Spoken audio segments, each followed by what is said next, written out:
Welcome back, everybody, to Neutrality Studies. I am very much joyed that I am joined today by Richard Falk, a professor emeritus of international law at Princeton University and a brilliant mind who's been writing on the issue of international law for many years. Richard, welcome. Thank you. Great to be with you, Pascal. It's fantastic having you. I was just looking over your blog that you are doing on your homepage, richardfalk.org. And you've started that blog on the occasion of your 80th birthday, I read. And that is now 16 years ago. So you've been writing for a long time. Richard, may I ask you, what is your assessment of the state of international law as we speak in 2026? It's important to make a distinction between international law in the context of global security, where it has been performing in a very disappointing way, and international law as the framework within which international interactions routinely occur. Anything from maritime and air safety to tourism, communications, even trade and investment normally. Everywhere the logic of reciprocity operates. And unfortunately, in global security, where the inequalities of power overwhelm the mutuality that an effective international law depends upon. And this, it should be remembered, was recognized in the design of the UN Charter, which gave the winners of World War II, who were among the most powerful countries in the world at the time, the right to veto any decision of the UN that was not within their strategic domain of interests. And that was intentional. It accorded primacy to the winners in the war, giving them this privileged position in relation to all the other members.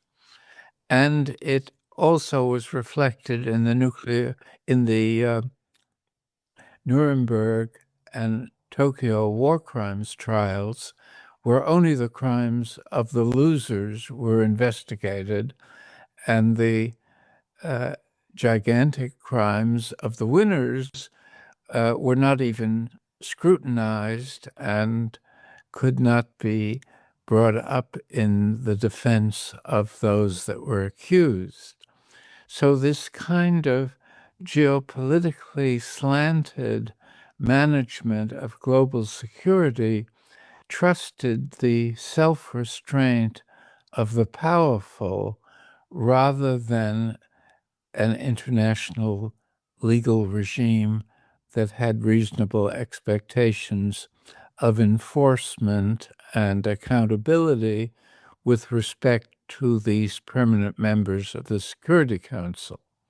So that kind of exception was woven into the fabric of the normative order from the time of the establishment of the UN in 1945, and it's only been exposed as a kind of denial, what is in the media and generally talked of as a denial of the effectiveness of international law in the recent excessive and irresponsible kind of geopolitics that the U.S. has pursued and has shielded Israel in pursuing. And that's created this kind of crisis of belief in the role of international law, which is less a consequence, as I'm suggesting, of international law as as it is of those that designed this international order in 1945. We have to go into this order of 1945, but before we do so, just a question about your perception of the nature of international law. I mean, not only are some people very fatalistic about it, but we can put that aside. But how do you think it actually exists in the world? When I talk to my students, I usually tell them, look, you should think of international law and domestic law about as different as we think about domestic law and the laws of nature. We use the same term, but we mean a different thing with it. It is related, it's metaphorically related, but it is not the same beast. How do you see that? Well, as I tried to suggest in my prior response, uh, international law is not a homogeneous normative, what shall I say, corpus of rules.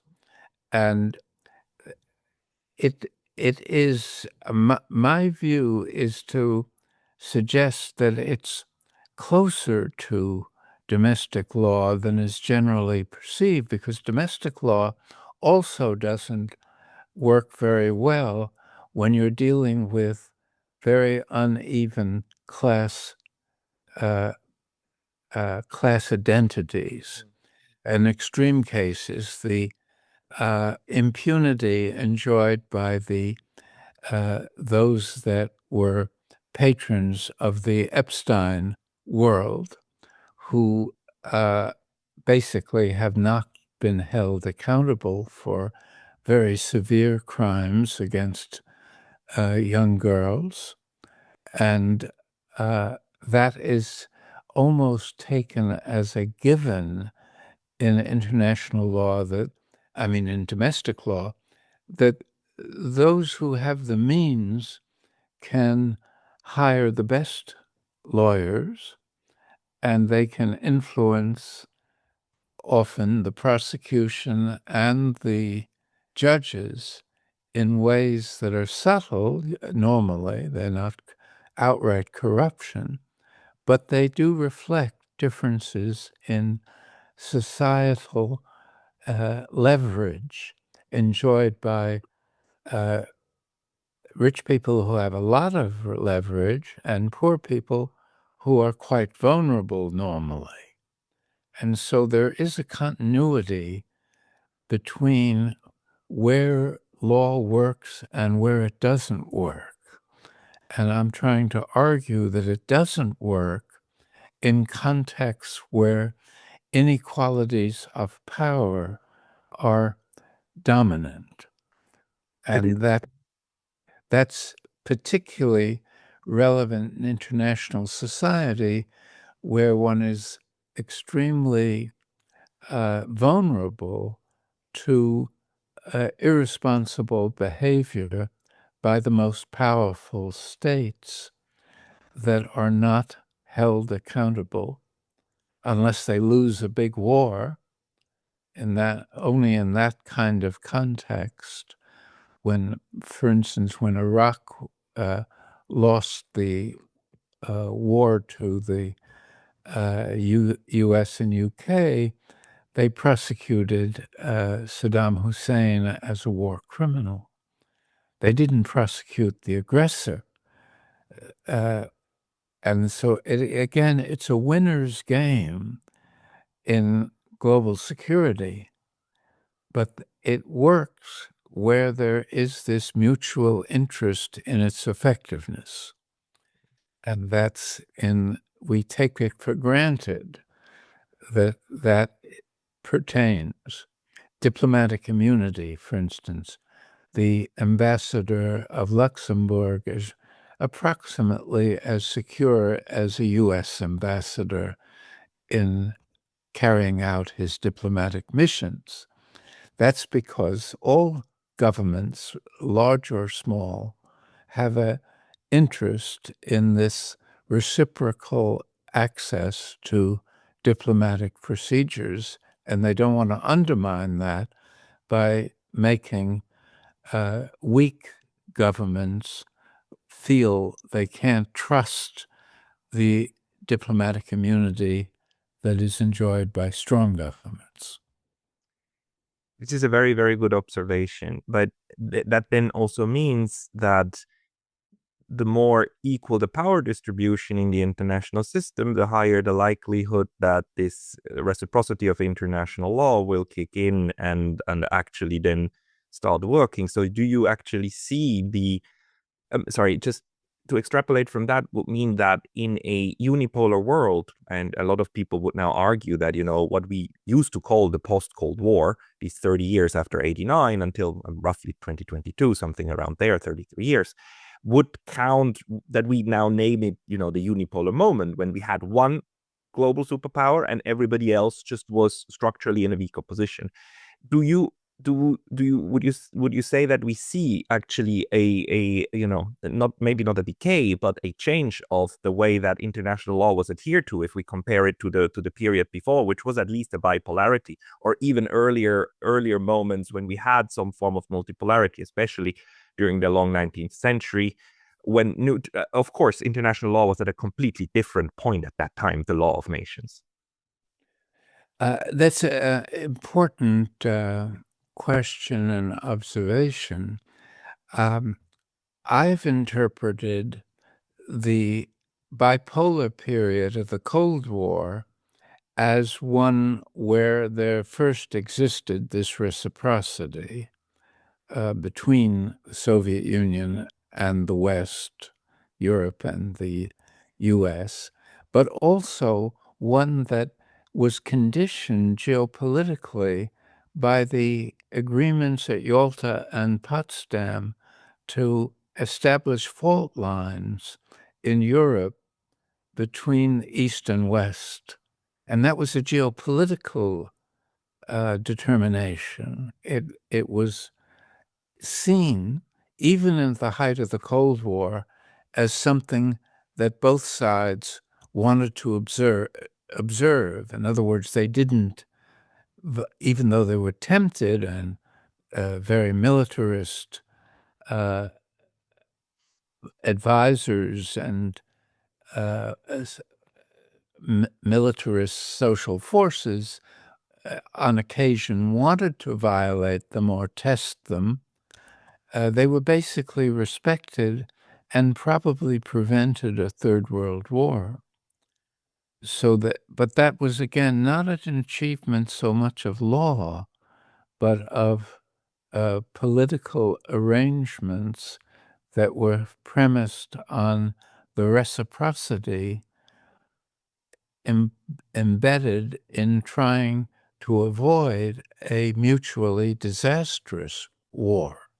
It was tested in the Cuban Missile Crisis, where both sides saw the other as violating a fault line, the U.S. by not respecting self-determination in Cuba, the Soviet Union by challenging the primacy of the U.S. within the Latin American framework. And it was only because you had rather prudent states, leaders on both sides, Khrushchev and John F. Kennedy, that you had a diplomacy that tried to restore the stability of bipolarity.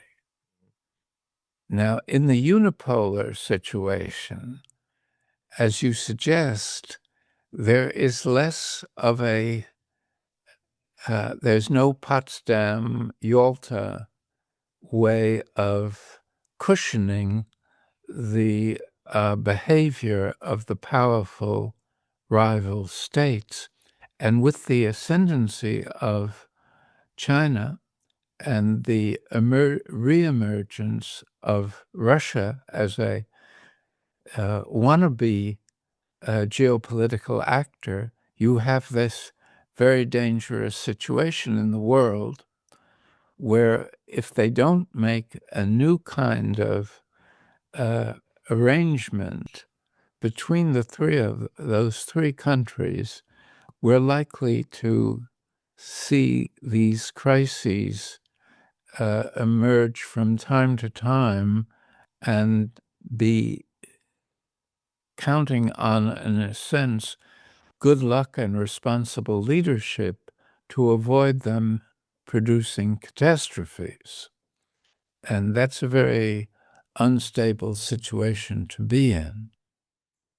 Indeed.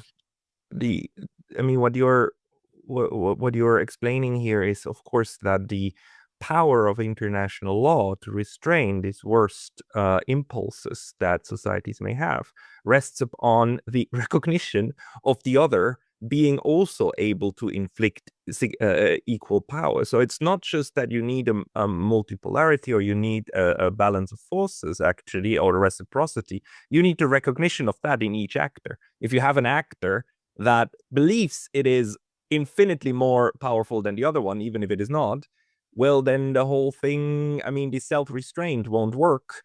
And in the absence then of frameworks to force them to stop things, well, we are headed for catastrophe, and that's in that case, right? So perception is actually very, very important in that discussion. Yeah, that's my fear. And the U.S. misplayed, in my judgment, unipolarity, first Biden, by trying to shift the focus of the Ukraine war from Ukraine to a defeat of the Russian challenge to its traditional sphere of influence on its border. And Trump accentuated that by the very irresponsible and unpredictable assertions of power, as if it was still a unipolar world.